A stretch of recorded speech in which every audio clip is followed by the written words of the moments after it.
Hello and welcome back to another interesting episode of Holistic Happiness Club. And today's episode is going to be interesting because Diwali is around the corner. So Diwali is a festival which is celebrated in India mainly and also many other parts of the world, especially by Indians, of course.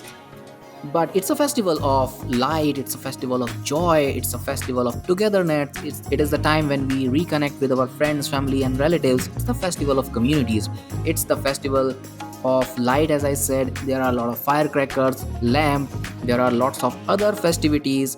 And as grand as this festival is, it also provides a lot of life lessons and the lessons for personal growth. So, in this episode, I thought when Diwali is just 2 days ahead of us, I thought why not decode some of the life lessons and some of the lessons of personal growth that Diwali and the way we celebrate Diwali provides us. Right? So, in this episode, we are going to decode all those life lessons. Right? So, we will dive deep into those lessons. But before we start this episode today, I just want to say thank you so much. Thank you so much for tuning into Holistic Happiness Club, and especially in this busy week of Diwali. And a special thank you to all those who tune into Holistic Happiness Club every single week. I always try to provide you the best value of the time that you invest in Holistic Happiness Club.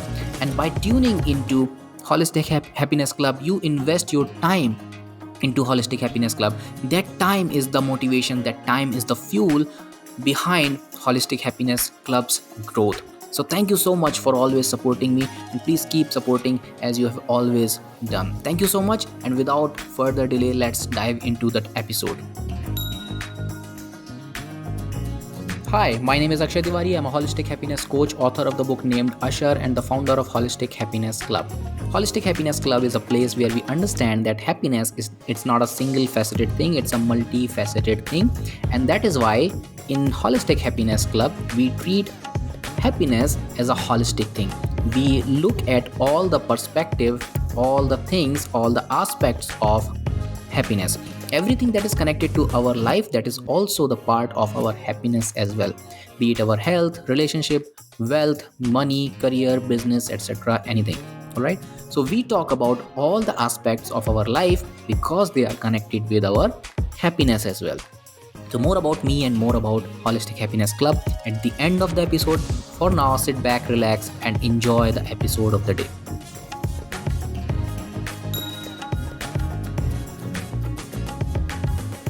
All right, so let's start the episode of the day and let's understand the first lesson that we get from Diwali's festival. And the first lesson is decluttering for clarity. Many of you might know who has celebrated Diwali or who has seen the celebration of Diwali.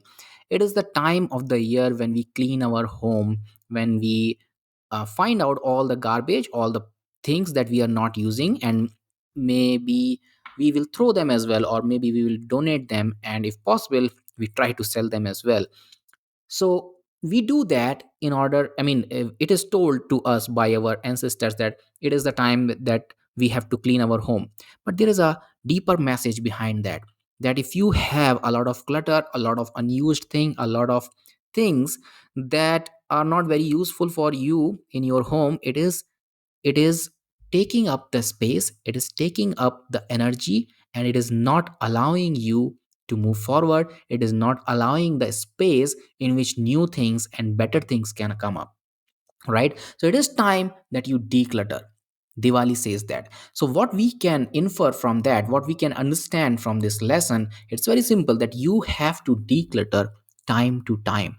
So our ancestors gave us this festival that every year around this time you have to clean, and it's a very apt time because the rain season is ending, so all of those damp, etc., it's going away now, and it is time that new things are going to start. So this is very apt time for decluttering, cleaning, and repainting our homes. And so likewise you can also decide for yourself, and why not in this Diwali festival, why not on this grand festival when we are celebrating, when everyone is celebrating, why not you also declutter? Why not you also let go of your emotional baggage, let go of your past hurt, and open your heart for the new abundance and open your heart for the miracles that can happen. Also, about the physical environment, as I told just now, that in the Diwali festival we are cleaning and we are decluttering. So your physical environment, it can also be, you can make it tidy, you can clean it. So that also gives you the kind of space, it gives you the kind of feeling, good feeling, that okay, now it is declutter.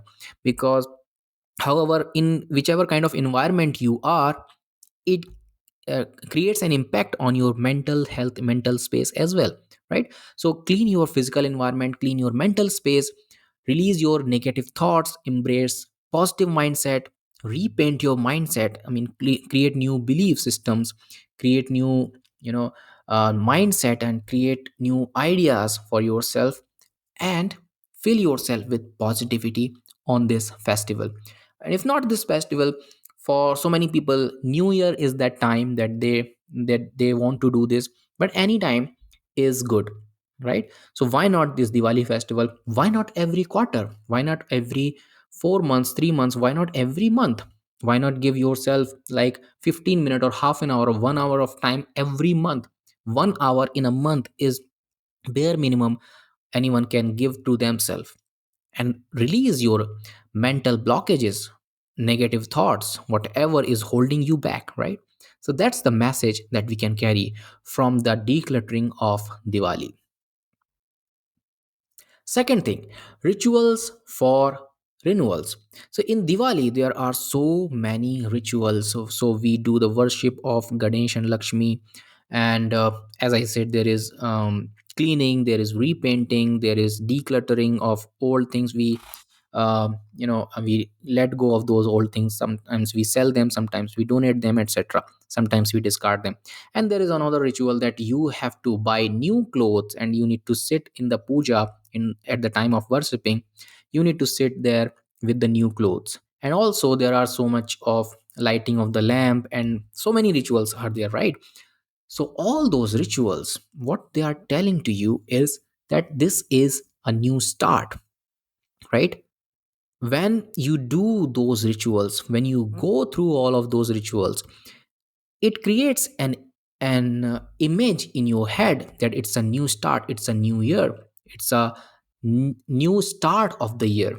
Maybe it's not the new calendar year, neither by the Gregorian calendar nor by the Hindu panchang, but it's a new start of the year, it's a new time of the year. And by all this ritual, by repainting your home, by buying yourself new clothes, it is marking that something new is going to start. So likewise, you can also create rituals for yourself which will mark a new start, which will let go of problematic things, like we let go of the old things in Diwali festival, right? So you can have writing rituals, right?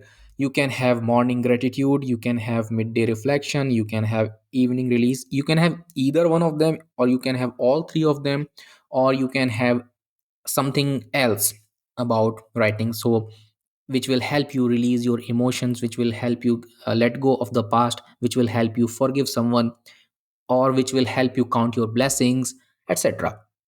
All right, which might help you to be creative, to express yourself, whatever it is.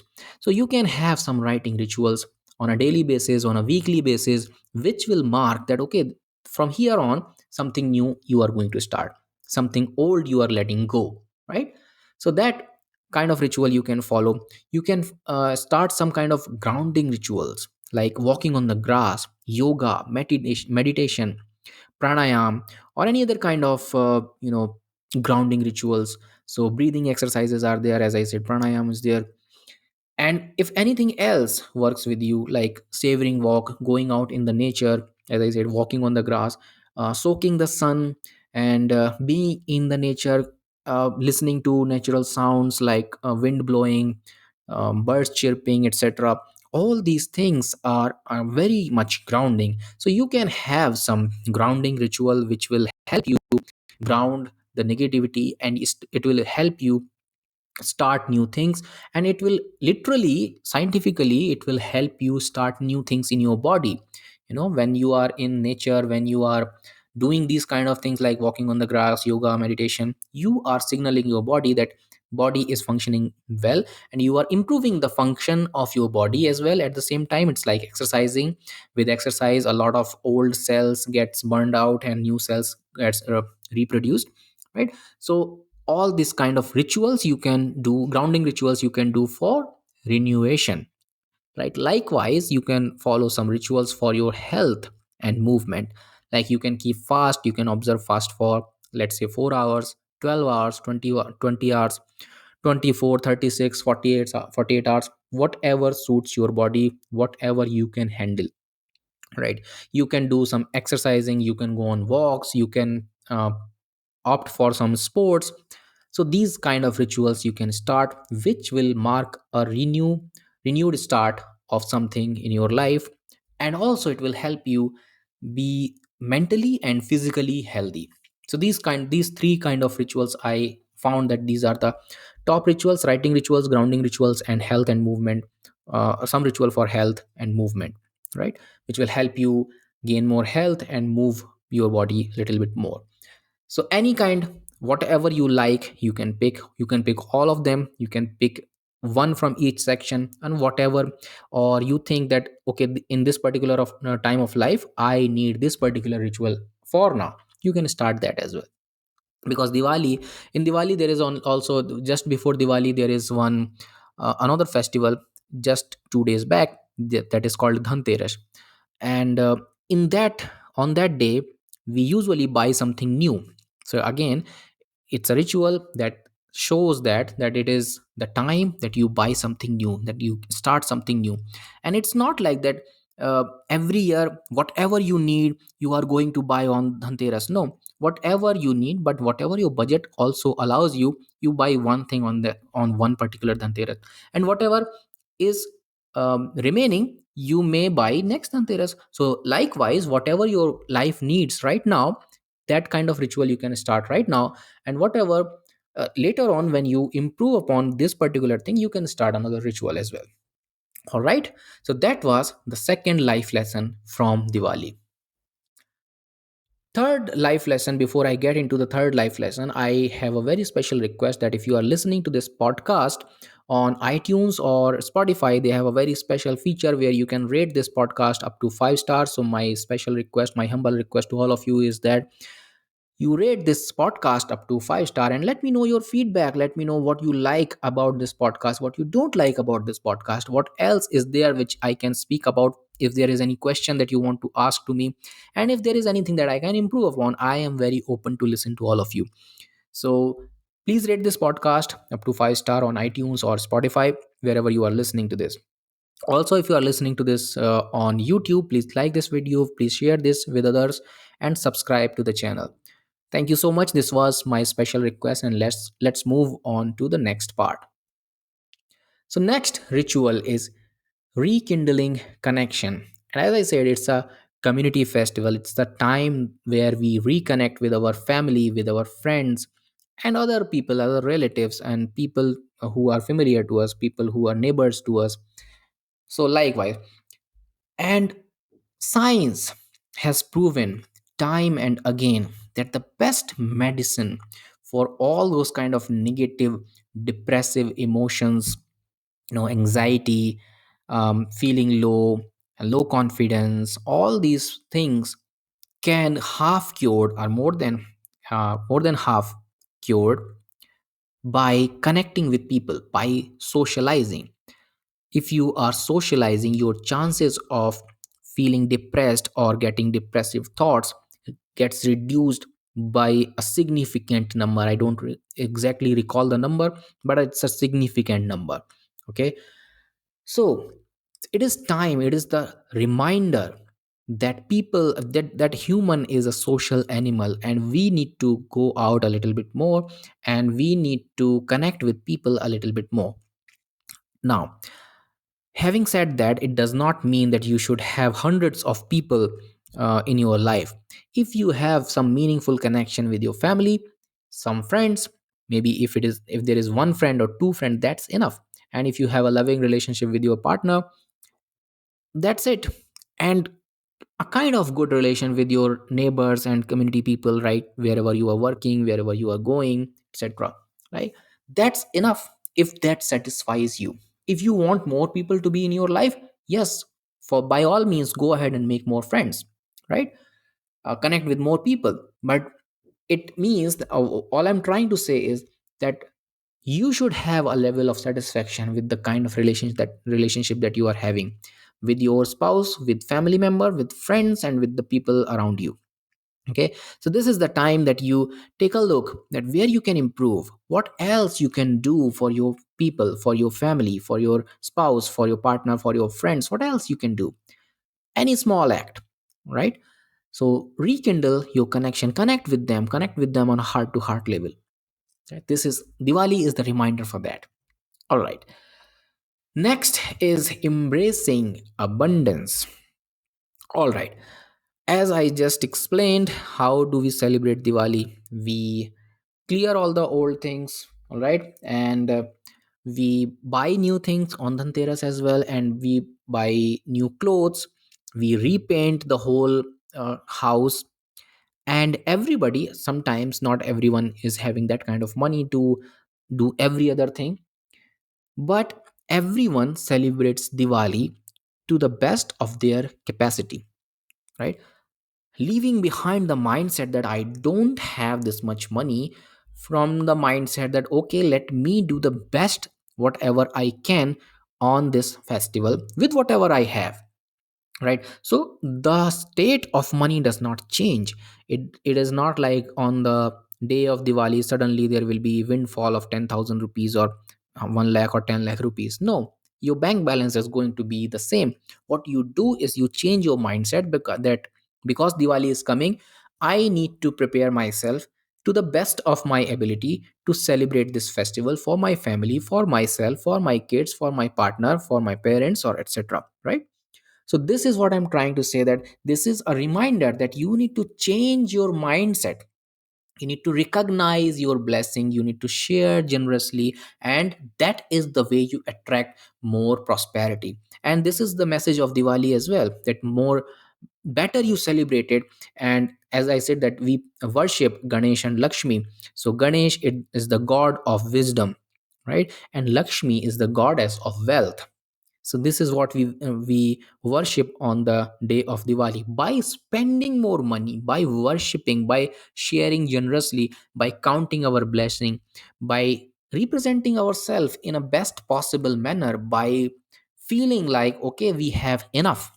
So that is the message, that very very profound message that Diwali passes on, that the better mindset you have around money, the abundance mindset you have around money, more prosperity you are going to attract.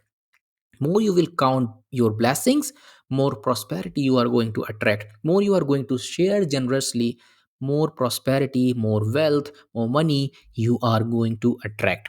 So embrace the mindset of prosperity, of abundance, and leave behind the mindset of lack, of poverty. Okay. So this is the message of Diwali. Hope you get it. All right. So the next one is illuminating inner light. On the day of Diwali, we lit diya, so many diya actually. So let me tell you this story why we lit the diya on the day of Diwali. So there is this small story that when Lord Rama killed Ravan, and when he was coming back, it was the day of Amavasya, which means the day of new moon. So there was no light in the night time. So the whole city, they lit the diyas to celebrate the so to celebrate, to inform or to celebrate that Lord Rama, their beloved Yuvraj or the prince, is coming. Okay, so to celebrate, they lit the diya. So this is the tradition, and this is the story behind that. But what I'm trying to say here is that the way we lit the diya to lit the whole night, to do away with the darkness of the night, similarly we can illuminate our inner light. And the way we illuminate our inner light is doing mindfulness practices, doing gratefulness practices, by doing forgiveness practices, by surrendering to the higher power, by discovering yourself, exploring your passion, uncovering your hidden talents, and sharing your talents, sharing your gift, and following your passion generously with everyone.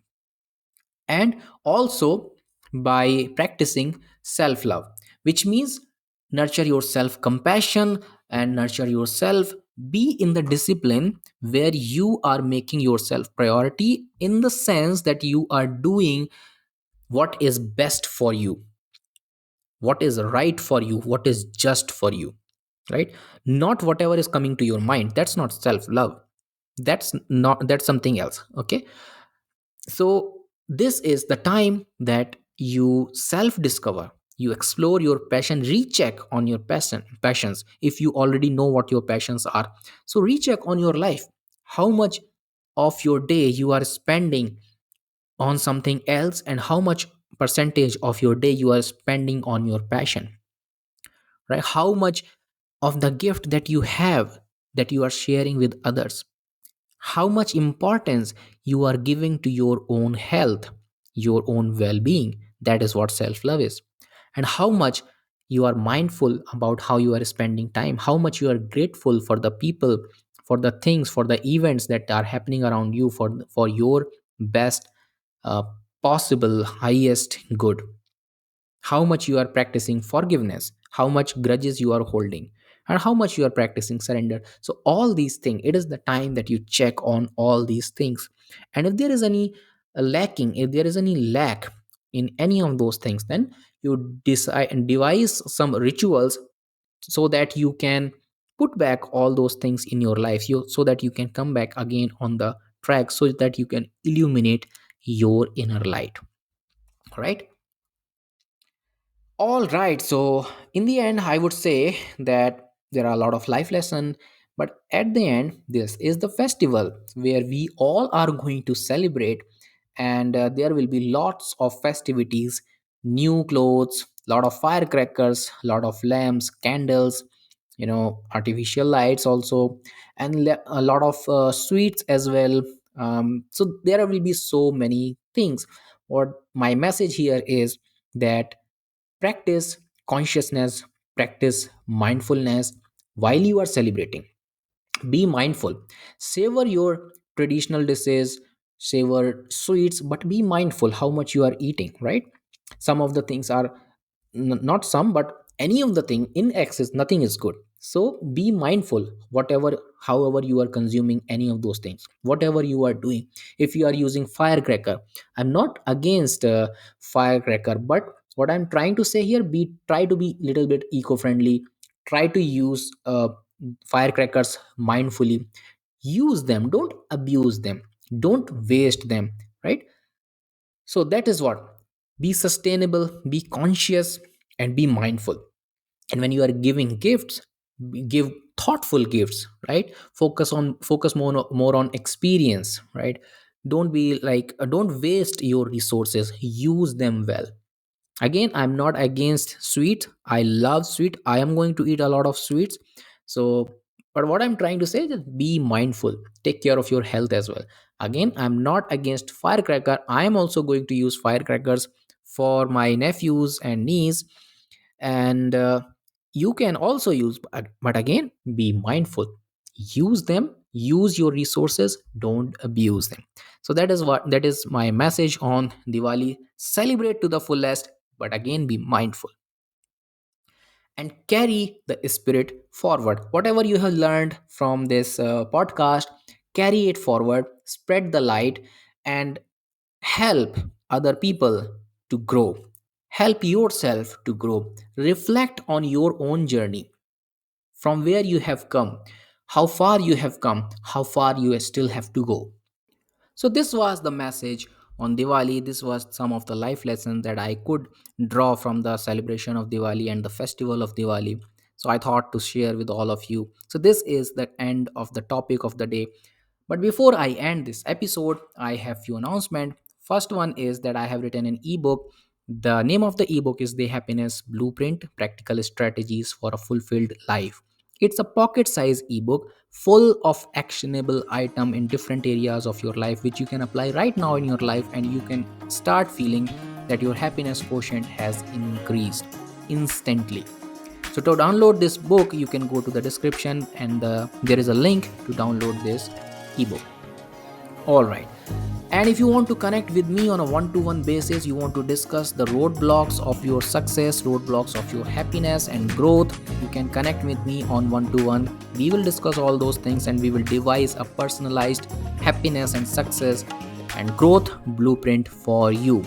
To book that one to one call, you can go to the description. There is a link. You can follow that link and you can book that one to one call with me.